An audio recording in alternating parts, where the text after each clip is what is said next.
সত্যান্ন প্রমদিতব্যং ধর্মান্ন প্রমদিতব্যং কুশলান্ন প্রমদিতব্যং ভূত্যৈ না প্রমদিতব্যং।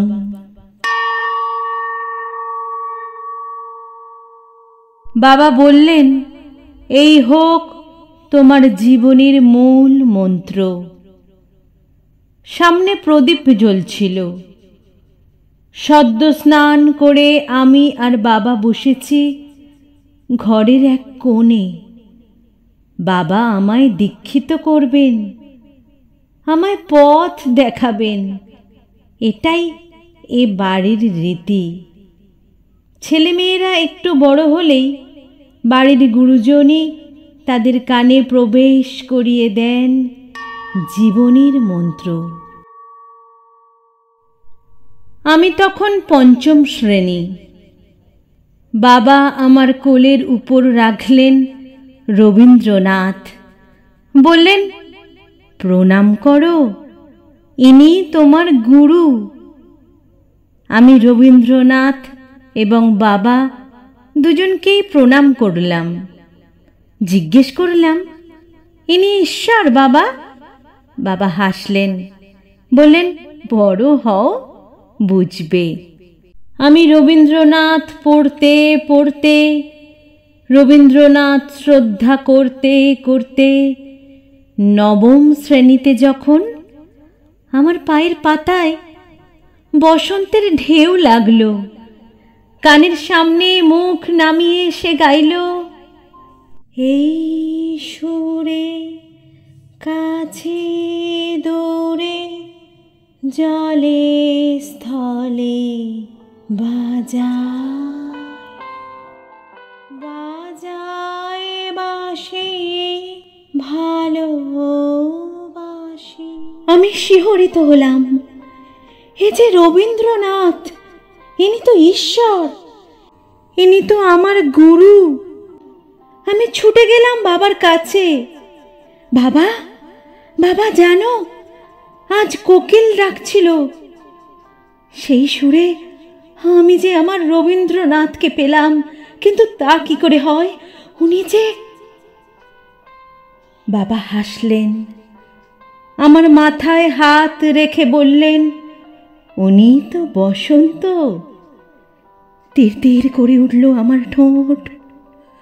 এই প্রথম আমি রবীন্দ্রনাথকে প্রেমিক ভাবলাম। বাবার সামনে থেকে এক ছুটে ঘরে এসে বিছানায় উপুড় হলাম। আমার বুকের নিচে গান বয়ে চলল, আমারও পরানো যাহা চাই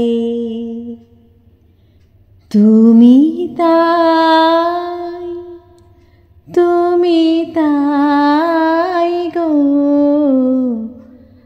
আমারও পরানো যাহা চাই। একদিন আমার বসন্ত প্রখ্যাত গবেষক হয়ে বিদেশে গেল। তার শিকড় প্রবেশ করল সেখানেই। তার কোকিল রবীন্দ্রনাথ ভুলে গেল। আমি কেঁদে পড়লাম বাবার কাছে।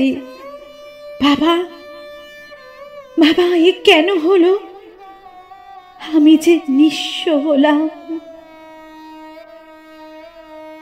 বাবা মাথায় হাত রাখলেন, বললেন, আছে দুঃখ, আছে মৃত্যু, আর আছে শক্তি।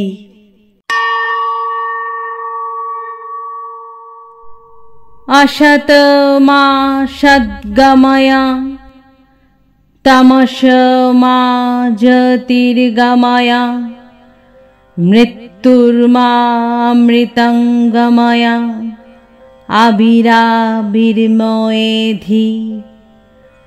রুদ্রযত্তে দক্ষিণং মুখং তেন মাং পাহি নিত্যম।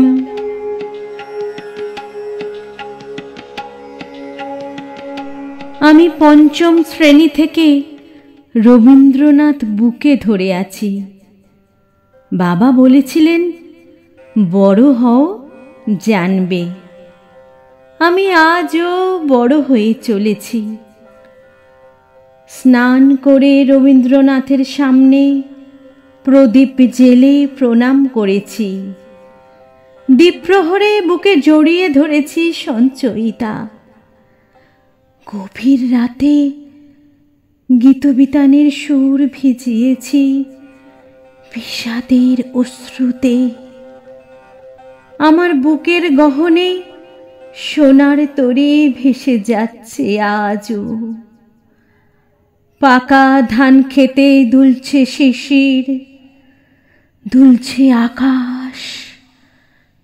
বসে আছি কূলে আমি আর রবীন্দ্রনাথ। গগনে গরজে মেঘ, ঘন বর্ষা।